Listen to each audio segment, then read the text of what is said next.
Preston, the Saturday Rivals!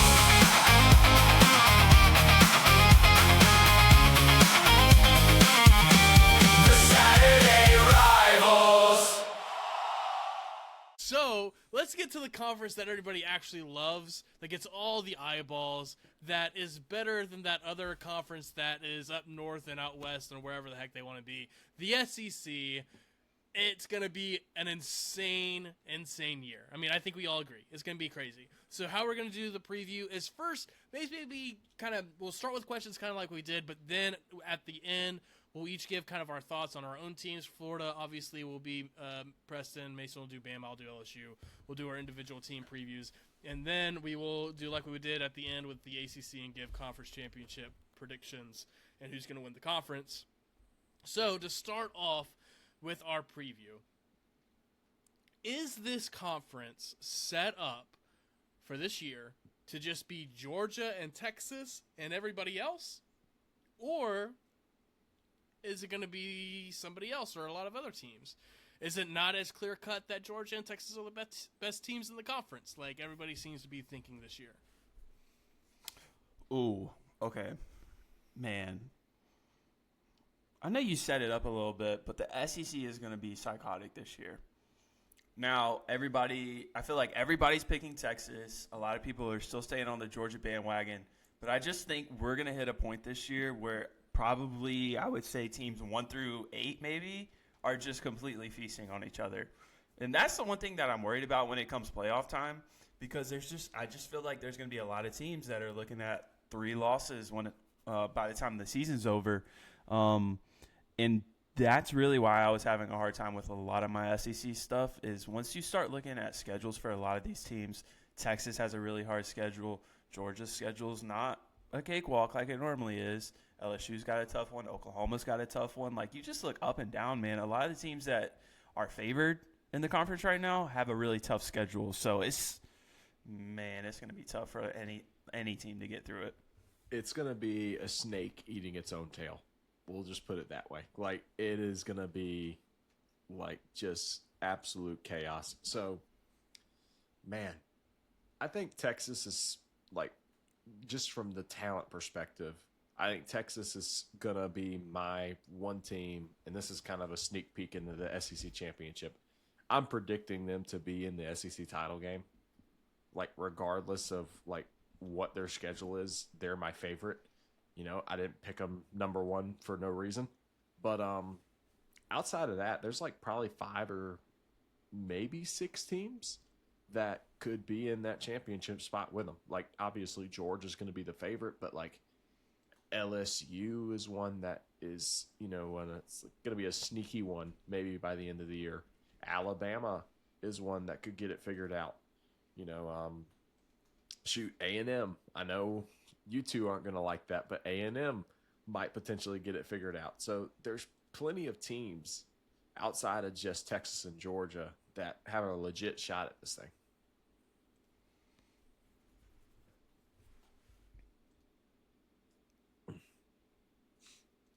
Sorry, I'm getting a schedule ready. You can go ahead and go. I appreciate it. I'll go. I was waiting for it. Sorry. But I'm sorry. no. I'm sorry to disappoint you.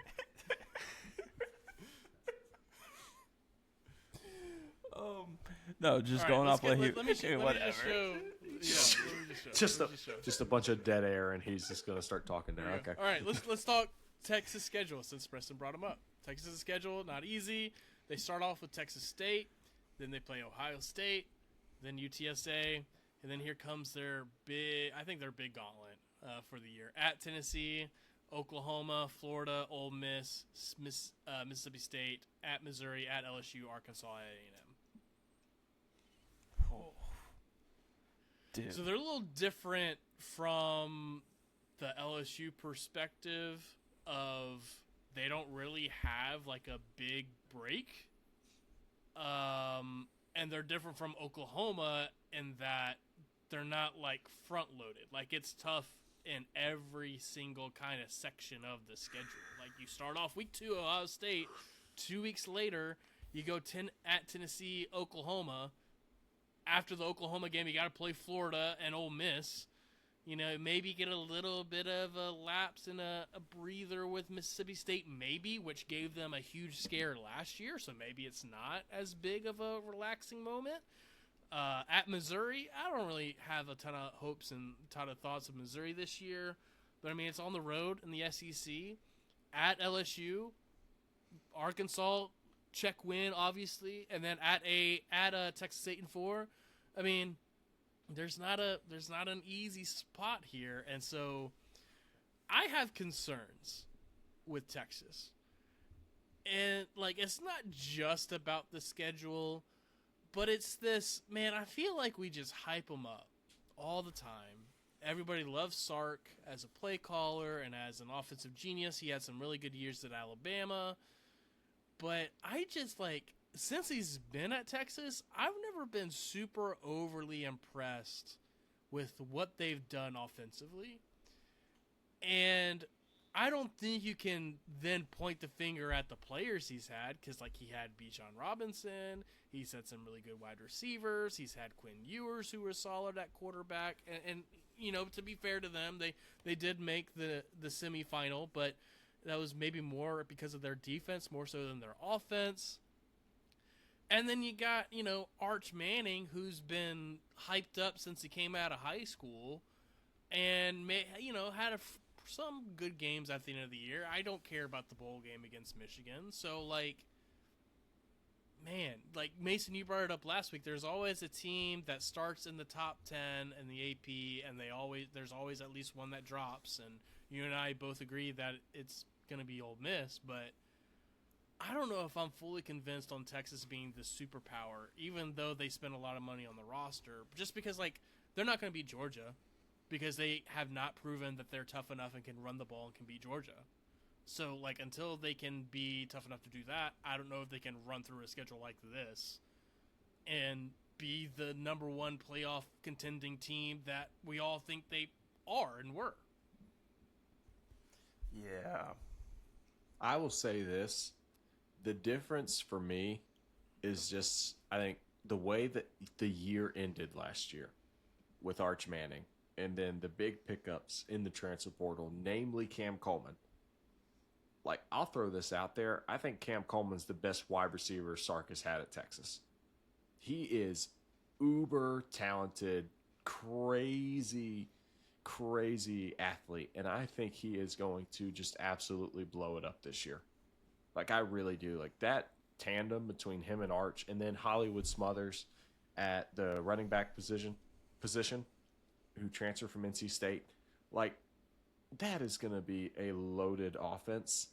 And I guess the only thing is, does the offensive line pan out well for them?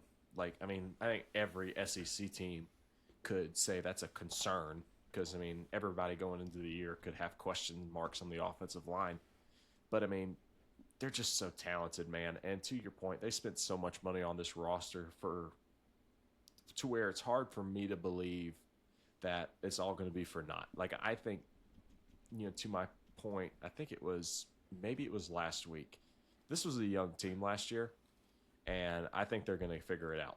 I think it's going to click this year, and they're going to start making some noise really early on. So, Yeah, I'm kind of with you on that. They spent too much money to be a bad team this year. And they were taking huge steps at the end of last season to where they were actually looking pretty good, and they felt I think it was only them that felt like they deserved a playoff spot. I think Arch is due for his leap. I think the problem with the Arch Manning from last year was that he came in way overhyped. The fact that he was top 3 for the Heisman, I think, coming into the season last year, that's just ridiculous. And so I think him actually getting every single rep that he got last year, kind of going through the pits at the beginning of the year and then coming out of it at the end of the season, that's why I am pretty hopeful for them coming into this year.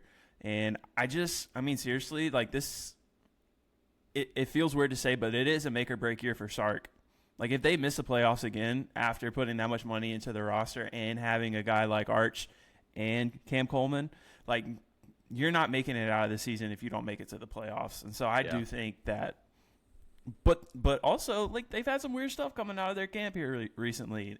Yeah. They had to kick a guy off the team a couple weeks ago, and then you've got some freshman's parents saying they're gonna snake everything and release all the snaky business that's been happening. So I don't know. I mean, I'm in on Texas, so Yeah. I'm with you Cam, on that one, Preston. could you pull up that schedule again, really quick? I just wanna say this.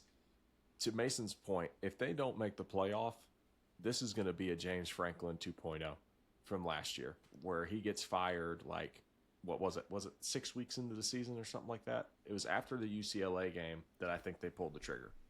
But I mean, who knows, man? If they drop that Ohio State game and then they lose at Tennessee and then lose to Oklahoma, like that could very well be it for Sark. Like going into the next week, like they could just say, "Yeah, we're done. Like we're not doing this anymore." You know? But even this schedule, if you're looking at it, if you're just looking at the SEC part of it, you're taking Ohio State out of it. Like that's a insanely difficult schedule, SEC schedule, but you're still avoiding a couple of the teams in the upper I still can't say it. Echelon. Upper echelon. There we go. Echelon. Goodness Yep. gracious. Gosh, I can't talk Words are anymore. hard. Yeah, Words are tell hard. me about it. Dyslexic. You know what's so stupid? Why in the world? So I'm dyslexic, right? Why do you name dyslexic that's such a difficult word to say for people that can't speak or read? What are we doing? Doctors, scientists, figure it out. Name it like red or something that everybody can say. But you got to say dyslexic? I got to come up to somebody and be like, sorry, man, I'm dyslexic. And I can't even say the word that's wrong with me. Freaking get out of here. So stupid. Name it red cat. 3 That letters. is- Keep it simple. that is so off topic, but I love it. Oh my gosh. Anyways, Going on Texas at should be good. Now my cat's trying to drink my water over here. Goodness All right. gracious. What do we think about Georgia? They have red in their colors. Red and dog. Simple. Oh man, I think they're going to be the most physical team in the SEC, and that's going to do a lot for them. I mean, Kirby, out of all the teams in college football, he's done the best in retaining his roster. I think 90% of the players on Georgia's roster are players that he's recruited, like from high school. So, like credit to him that he's been able to keep a lot of those guys there at Georgia. But yeah, as long as Kirby Smart's there, I mean, he's going to be a guy every year. So. Is Georgia and Alabama like a permanent part of the schedule or something? Because they're Feels like playing a freaking again, dude. Like, What, 3 years in a row? good lord, this feels like it's been 6 years in a row. Can we stop? They're not even a permanent opponent either. So why do they know. keep popping up? Why do they keep popping on the schedule? We've seen this before. God. It just look. It They're just gonna makes lose. for good TV. That's all that it makes matters. for They good can't TV. beat Alabama, so It's good TV, man. That's what they're after. That's all they're Preston, after. how with do we this. feel about playing in Atlanta for the Florida I hate it. Georgia game? I absolutely hate it. Oh my god! Don't even get me started. I'm getting you Oh started my right now. gosh! Yeah, get the started. Fact Get that started. this Get is started. not the fact that this is not a home and home pisses me off. We should be playing at Sanford Stadium, and then they should be coming to the Swamp next year. I could care less about the neutral site crap and more revenue for the schools with like bull crap. Go play in Sanford. Go play in the Swamp. And if you were to ask me, I prefer they would do that every year, but they don't. So, I mean, I get that historically it's been a neutral site game, but you have 2 prime years right here to test out in the modern era. What would it look like if this was a home and home series, right?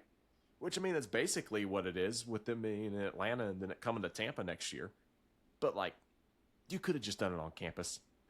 Why is it in makes Tampa? zero sense. Makes Who zero wants sense. to go to Tampa? Nobody. Why is it not in Orlando?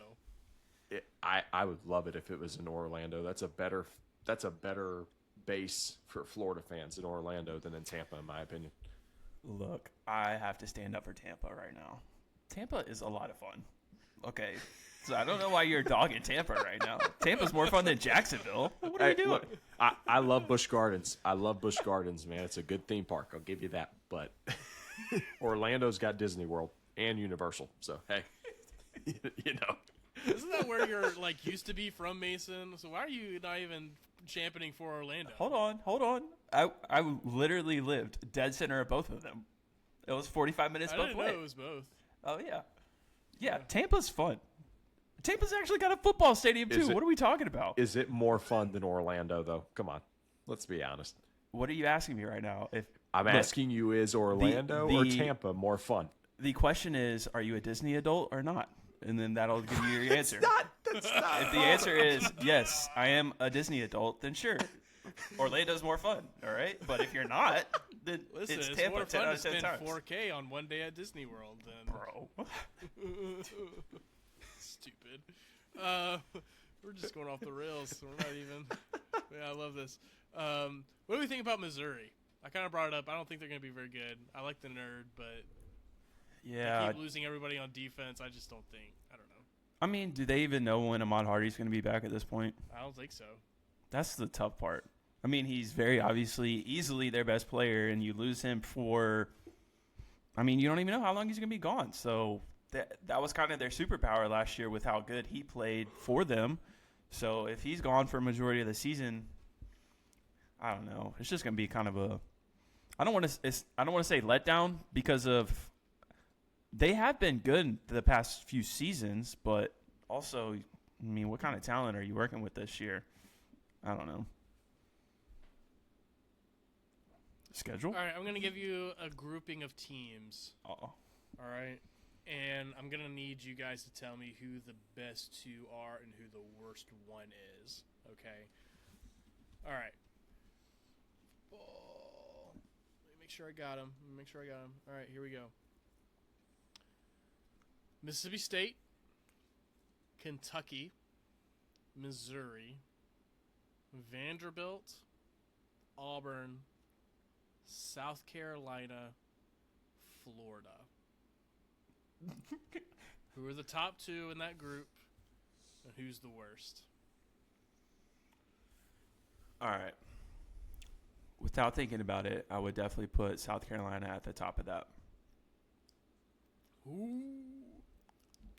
And then Preston's going to come through the screen and beat you up. Oh, dude. You're my gonna say Florida. gosh. Oh, gosh. Preston. Take a deep That's breath. a horrible. That's a horrible take. I gotta just say it. It's a horrible take. Preston. Anyway, Take keep a going. deep breath over there. Keep going. Keep going. You got a backup quarterback from Georgia Tech, so let's just take a deep breath right now. Okay. Make so your point, my Mason. my second team. My second team was going to be Florida, but since Preston wants to be a jackwagon over there, I might rethink that. No, I'd still say Florida. It's South Carolina and Florida at the top. Now at the bottom, dude, I have no clue. I mean, I really don't because I would probably. You didn't put Arkansas in there. You didn't put the easy one in there for me, I did you? not, because they're the worst. There's no point. There's no point in putting Arkansas in They're that. bad. Man, it feels like it's Mississippi State, but I actually really like. I don't really like Mississippi State this year, but it doesn't feel right to have them in that area. But I think it's either them or Kentucky. You know what? I'll lean Kentucky. Actually, I'd put Kentucky at the bottom of that. Okay. Out of that grouping, to be completely We honest, know Florida's going to be one. Okay, calm down. Okay. All right, who's two? Florida shouldn't even be on this list. What are we doing? Yeah, whatever. Anyway, I was actually going to say Missouri as a one, but since y'all brought, Florida's my one. I'll put Missouri at two. Honestly, those two are neck and neck for me. And then I would not be surprised if Auburn is in that top three by the end of the year, but I also don't know what to expect from them. You know, I feel like I have a better grasp of what to expect from Missouri.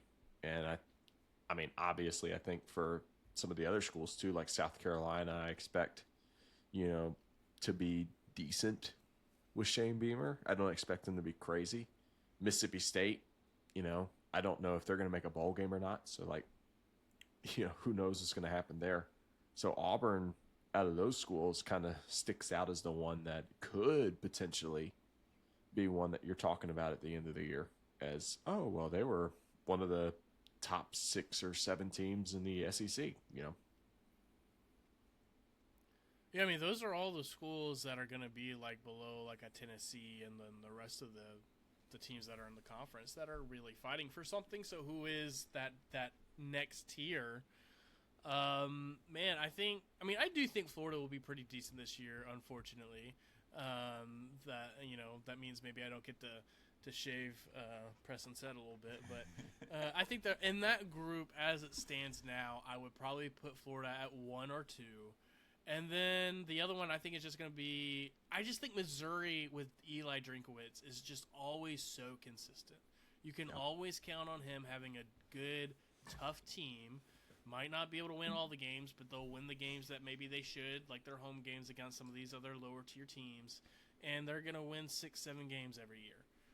Maybe they'll have a year where they bust up and get to 9 and 10 like they did a couple years ago. But I think that's just kind of what you're going to get. Auburn – man, I just think they have so much. There's so much work that has to be done there.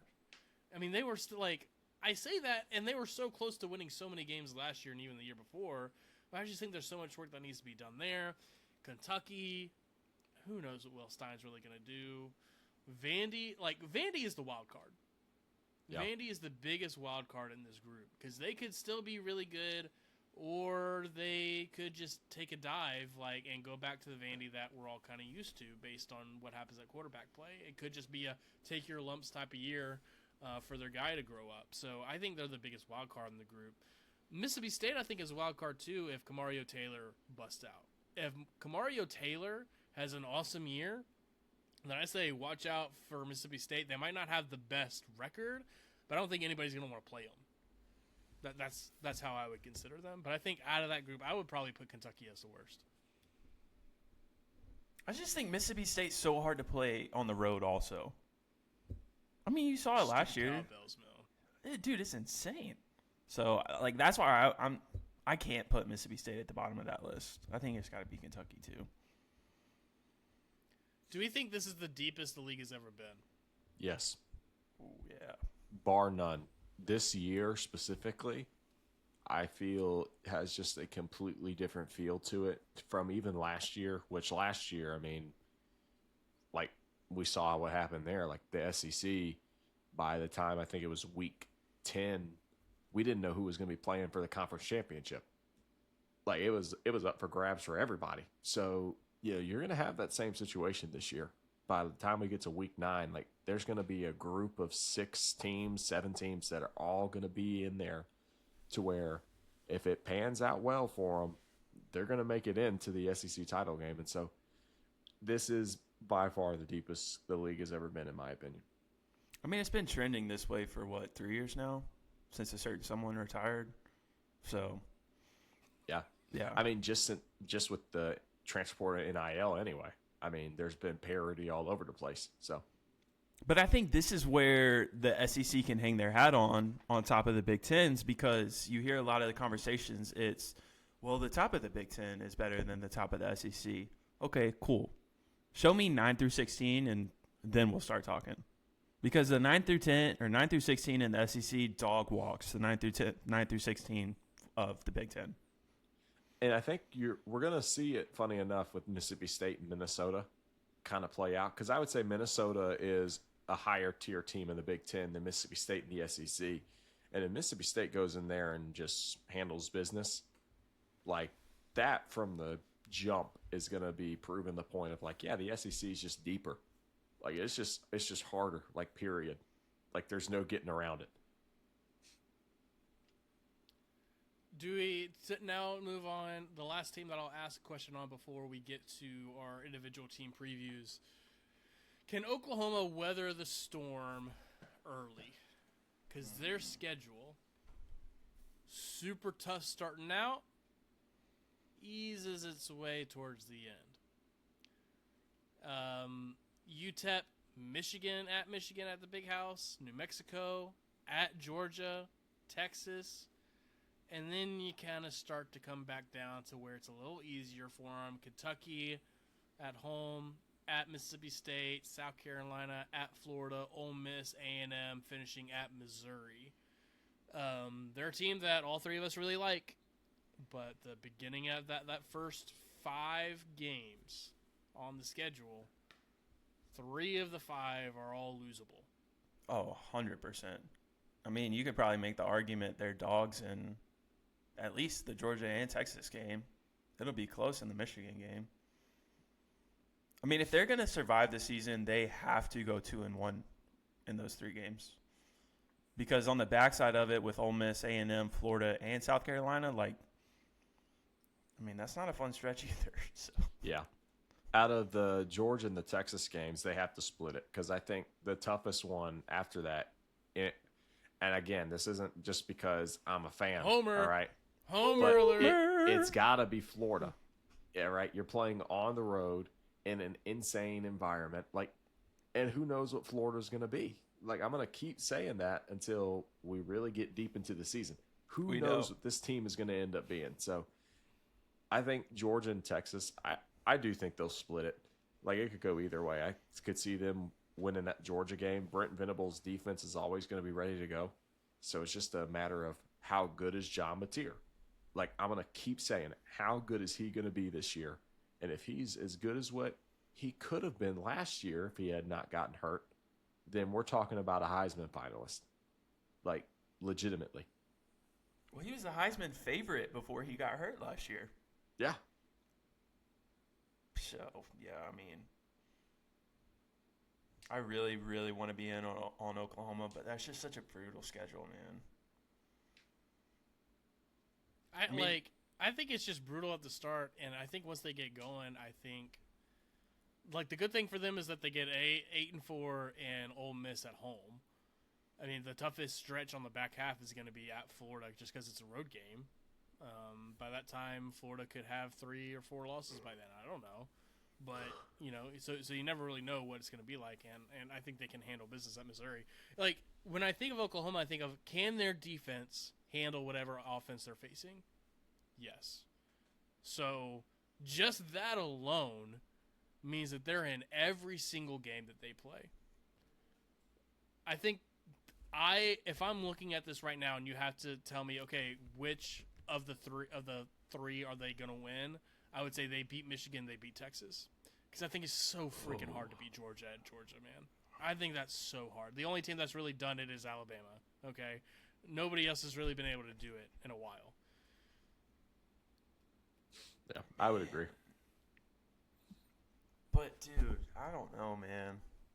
I agree with you on the Georgia point, but I think the thing that's saving them with that Michigan game is it's going to be Kyle Whittingham's second game.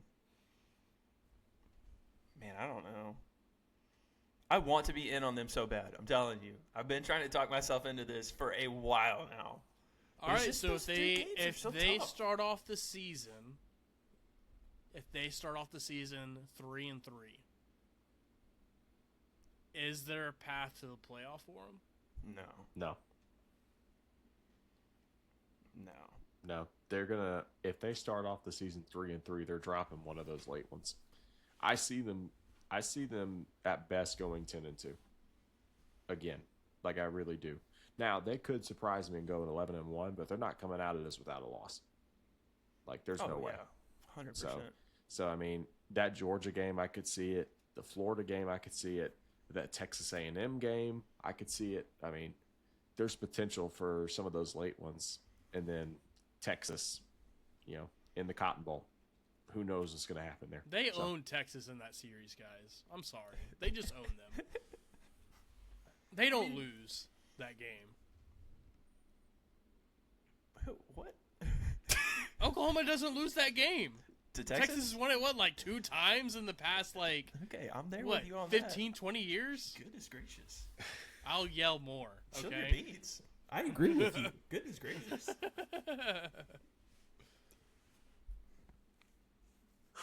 Wake up, Preston. Yeah, All right. Presty. Oh, we man. still got another So- hour. We still got a bit. All right, Preston. We're just gonna, you yawn, so you're up. Go ahead and get it over with. I get to Tell us let all loose, about baby. Florida. Alrighty. As you talk, I'll get the schedule ready for you. This is where I take my pee break. Okay. So I am a big believer currently in John Summerall. I don't know how to feel about the quarterback situation. I don't know how to feel about the offensive line. Aaron Philo officially named the starter for week 1. So that doesn't really mean anything. All that means is he's starting week 1. Now, I do think he's going to be the starter throughout the year. But, I mean, I think both of those guys, either Aaron Philo or Tramel Jones, are, good enough to where if they can just be point guards. I've said this before. The talent in that wide receiver room and in the running back room is just stacked. And I'm a big believer in Jaden Baugh this year. He's going to be a top 5 running back in the country. He's going to be a first round NFL draft pick. Like, he's going to be that kind of guy. Like, I really do see that from Jaden Baugh this year. And if that offensive line can get a push, he's going to go for over 1,000 yards and then some. So he's going to be a killer. Vernell Brown III, Dallas Wilson, Eric Singleton, Micah Mays, so many guys in that wide receiver room that are legitimate playmakers. And a lot of them are young. I know VB3 and Dallas Wilson are the two that stick out as the young guys because they were freshmen last year. They're coming in now as sophomores. Dallas Wilson coming off of an injury from last year that kept him out for the rest of the season. So I think Dallas Wilson's going to potentially be the best receiver in that locker room or in that room because he's just a freak of nature. And, I mean, if you watch that Texas game back from last year, he went off. But I think VB3 is going to be the leader. I think he's going to be the most consistent guy out of all those dudes. But, and then Eric Singleton Jr. is just a playmaker coming from Auburn. When he was at Georgia Tech, in that Buster Faulkner style offense, he was a crazy good playmaker for Georgia Tech. So I could see him being really good for us this year. The defense, Jaden Woods, Miles Graham, Cormani McClain at the cornerback position. You have DJ Coleman at safety, transferred from Baylor, who was a consistent commodity from Baylor. So I think the defense is going to be stacked. The defensive line, there's a lot that we lost from last year with Caleb Banks and Tyreek Sapp both going to the NFL. And so I'm not sure how to feel entirely about that. But that's where I love John Summerall and Brad White. Brad White coming over from Kentucky as the defensive coordinator. Had Kentucky, I think, rated in the top 20 and maybe even the top 10. I could be wrong in defense at his time at Kentucky. Dealing with talent that is subpar to Florida. Like, I'm just going to be honest. And so I think Brad White's going to be really good this year. I think John Summerall, just being a defensive-minded coach, the defense is going to be very physical. I think the whole team's going to be very physical. So the ceiling is 10-2, but the floor is also like 6-6, right? That's where I kind of stand with this team. No, not 5-7. So, I mean, we can rattle off the first two. They're going to be 2-0 to start the year. And then you got the Auburn game and the Ole Miss game. Those two games I look at, I want to go to that Auburn game bad, man. But those two games I look at, and I kind of say, okay, we're going to find out really quick what this team is capable of and what they're going to be this year in those two games. Like, that's just where I stand on this team. If we drop that Auburn game, we drop the Ole Miss game, I can see us going 6-6 or 7-5. If we win that Auburn game and we drop the Ole Miss game, 8-4. If we win that Auburn game and we win that Ole Miss game, 9-3, 10-2, I can see it, because winning both of those games back to back, like, that's not easy. Like, I know we're talking about some tough stretches, and the good news is between Texas and Georgia, you do have a bye week, right? Which I know historically there's always a bye week right before we play Georgia. The only issue is we play them in Atlanta, which, again, said that already in this show. I hate that, but I think there's plenty of potential for this team to really make a run, especially early in the year with just that first little half of their schedule right there, just the first 6 games. And then you getting into Texas, Georgia, Oklahoma. And those are going to be the games that I look at and say, are you a playoff contender? Right? So that's question's going to get answered in those games. So sky's the limit for Florida, man.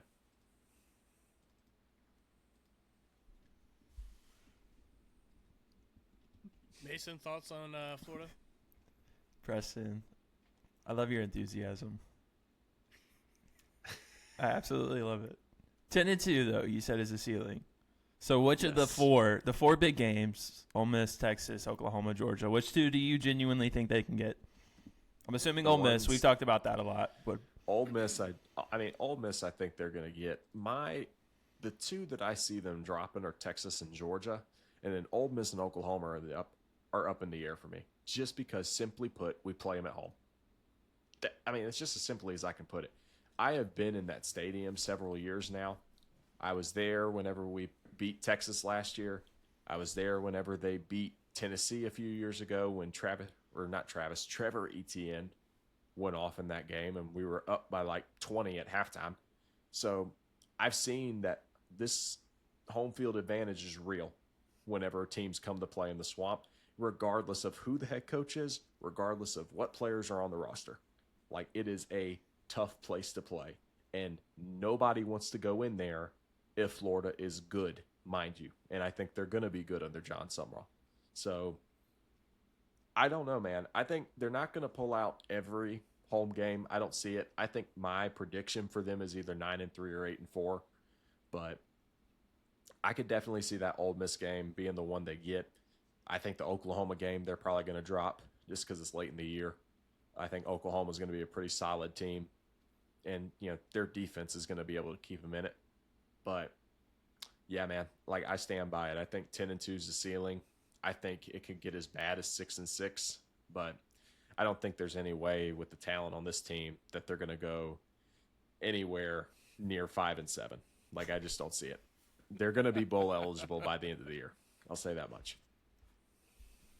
I don't disagree with you for sure. I do think they'll be a fun team because they've got some fun pieces on the offensive side, but I just have a hard time trusting first-year head coaches. I know John Sumrall's been the darling of everybody here recently. Also coming from a G5, like, there's going to be a bit of a learning curve. So that's why I'm hesitant to dive all the way into Florida, but I do like some of the pieces that you've been talking about. But it's also, there is a bit of a question mark at the quarterback spot. Yeah. That's going to be, to me, the quarterback hot take here. Quarterback, super important. Don't love. Oh, my gosh. Yeah. Wow. What insight, Mason. Breaking news here. So that's where Quarterback it's is an like, important position. You're grabbing the backup from Georgia Tech, first-year head coach from the G5. Like, that's where I kind of put the brakes on it.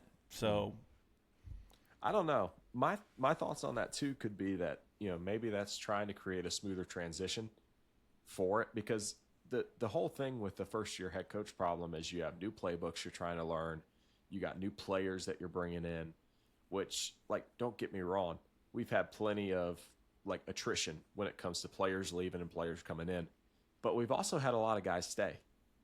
Like Jaden Baugh and Jaden Woods were pretty much on their way out at one point until John Sumrall basically went and recruited his own players to stay on his team, right?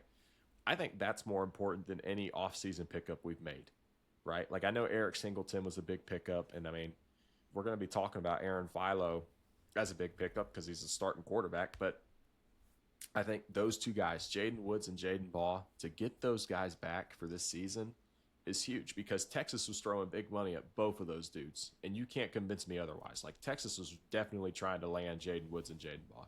There's no question in my mind about it. So getting those two back, it just adds to what is already a stacked roster in terms of talent. Like, don't get me wrong, Billy Napier, not a great in-game coach, didn't like what he did with the offense, but he was a good recruiter, man. Like, I'll give him that. There were some guys that have come in the past few years that have been really good, and out of all the things that he could have done right, he did a good job with this roster. Like, this roster is ready to go ahead and win now, in my opinion.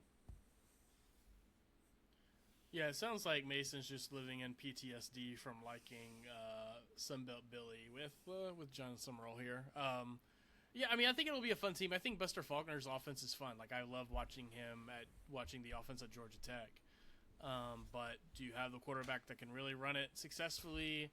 I mean, you got athletes on the outside, but I mean, his offense is built to run the ball and to have a good offensive line, and that's been the question mark. It sounds like all camp for Florida, so Yeah. they're gonna go as far as their offensive line takes them with this offense. And when you're in the SEC, I mean, I speak from experience. Having questions on the offensive line is not great. So. Yeah. I will say I like where we are, and John Summerall said this too, where we are with the inside of the offensive line. The tackles are the question marks, right? Right tackle and left tackle are the two question marks for this offensive line. I think our guards and I think the center is going to be fine. And if those tackles can get it figured out, then yeah, again, by all means, the ceiling for 10-2 is right there for us to be able to get it. But yeah, I think Jaden Baugh either way is going to be able to pop off. Like, I just think he's that good of a player. I mean, the offensive line last year was not very good, and he still ran for over 1,100 yards. So I'll give him that. But yeah, I don't know. That, I mean, Buster Faulkner has done more than just the quarterback run and all the scheming like that. Like, I mean, when he was at Arkansas State, he did the air raid. When he was at Georgia, like, he helped Todd Monken over there, quarterback coach for Stetson Bennett, who ended up being a Heisman finalist. So, like, I think Buster Faulkner is adaptable, which is the biggest thing. That's why I love him. It's like, if you can adapt in today's SEC and just find a way to win games regardless of what you got to do, like, I think that's what I love most about it. So, All right, Mason, give us Bama. What you got? Woo. All right, so we finally have announced the starting quarterback. We got Keelan Russell winning that job over Austin Mack. Super excited about that one. I love his ability to just make plays, honestly. I thought, to me, them deciding to actually go with Keelan Russell over Austin Mack shows that they have a lot of confidence in him, specifically because you're looking at Austin Mack as a guy that has been with DeBoer his entire career. I mean, he started with DeBoer at Washington, decided to transfer to Bama, and he stuck around. And so, to me, it shows me that they believe that the floor is not much different between either guy, but the ceiling is obviously a lot higher with Keelan Russell. The thing that I love about it is the beginning of the schedule is pretty favorable, and it'll be a good transition for a guy like Keelan Russell, who's getting his first meaningful snaps at Alabama. Obviously, you're starting off East Carolina, Kentucky, and then Florida State. Those are three games that are very, very winnable, and then that's when you really start to get going into SEC play. The thing that, like, I'm really trying not to be a huge homer this year, but it's not working. I'm trying to peel the curtain back a little bit, but it's not working for me. The thing about Bama is they do have a lot of question marks coming into the season. Obviously, last year their run game was god awful. Their offensive line was pitiful. And then that's where it all to me, that's where it all is going to start for them this year. Can they improve the offensive line? You've got 4 out of the 5 new starters, and the 5th starter that started for them most of the time last year is moving positions. So it's Michael Carroll. He was right tackle last year. They're moving him to right guard. I'm hoping with a lot of those changes that they will be able to improve the run game. But it comes down to the guys being able to make plays. Jam Miller started the year last year. He had an injury to his collarbone, I think it was. So that kind of slowed him down. They are bringing – Daniel Hill is back. It looks like he'll probably be the starter. But even him last year, man, it was like he should be a fullback. But obviously nobody uses fullbacks anymore, so he's got to play running back, unfortunately for him.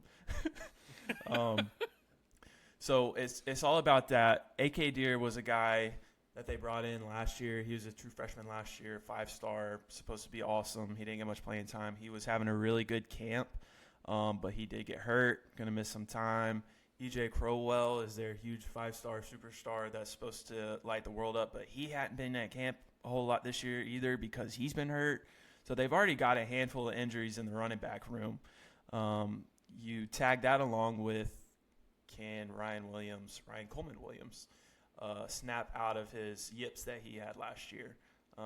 Because you're going to need a guy that Keelan Russell can kind of really trust on the outside, whether it's going to be him or Latsier Brooks or Derek Meadows could make a leap. I don't know. We'll see what happens. And then the last thing for me on the offensive side, I think a big loss that nobody's talking about is Josh Cuevas, their tight end from last year. That dude was so reliable. He was always open, and it felt like he was always open when it was like 3rd and 9.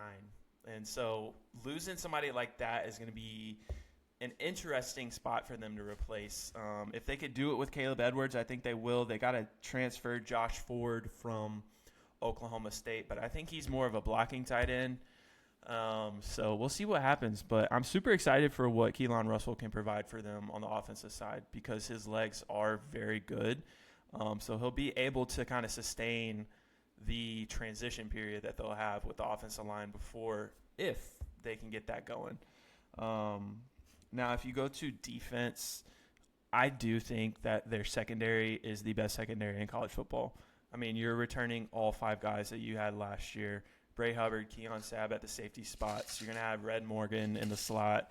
And then Xavier Brown and Dijon Lee on the outside. To me, that's the best 5 in college football. I mean, I know Oregon's got a good 5 as well, but I don't think many teams are touching that 5. So with that being said, you're going to have to find a way to stop the run. Now, you lose Tim Keenan from last year. He was your plug in the middle. How do you replace that? They bring in Bingley Jones from Mississippi State, I believe it is. Devin Tompkins from USC. So can those two really provide something next to London Simmons in the middle? We'll have to see on that. And the thing that does worry me a little bit, you lose all 3 of your linebackers that you were playing last year. Deontay Lawson, Justin Jefferson, Kai Hill-Green, all 3 gone. So now you're going to have to replace those guys. They brought in Caleb Woodson from Virginia Tech. So he's a guy that's super athletic. I think he started off as a safety and put on a lot of weight. And so he's going to be playing linebacker for them. And then you just got a bunch of young guys. Luke Metz, XYZ. Like, there's just a few guys down the list that they're going to have to really trust and believe in. So it's going to be a weird year. It'll be a fun year, but they've got a lot of questions to answer. And I do think if they can answer a lot of those questions, they'll have a very, very good season. And I do think having a guy like Keelan Russell, he's going to be able to make up for some of the question marks that you might be having. And, yeah. Do you have a kicker? No. What are you talking about? Will Reichert is our kicker, and he plays for the Minnesota Vikings. So, no, we don't. Tell me more about the wide receiver room. It seems like last year it was Jeremy Bernard and everyone else. Yeah. Is it supposed to be Ryan Coleman Williams if he remembers how to catch, and then everybody else, or? Yes, it is. So the weird thing about last year, right? Jeremy Bernard was their best wide receiver. Beast. He was the best player on the team. He was awesome, right? The thing about Jeremy Bernard is he's an outside wide receiver. That's where he lives and dies. That's where he made all of his plays. And if you remember Ryan Williams' freshman year, when he was destroying the world, like I think it was first 6 games, all of his stuff was on the outside. Ryan Williams, when he's at his best, he's an outside wide receiver making those plays. So the thing that gives me a little bit more confidence with him is the fact that Latsier Brooks was able to come on at the end of the season. Latsier Brooks is a slot guy. That's where he was making his money last year. So I think the ability to move Ryan Williams back to the outside is going to help him a lot. You also have a big body guy in Derek Meadows. Sadarian Morgan is a 5-star that they brought in. Huge body, very good player. I could see him getting a lot of run middle to end of the season. And then the other thing that is kind of a wild card for me right now is Noah Rogers. He was a transfer from NC State. They brought him in hoping that he was going to be able to make a lot of plays for them, but he got hurt in the spring game,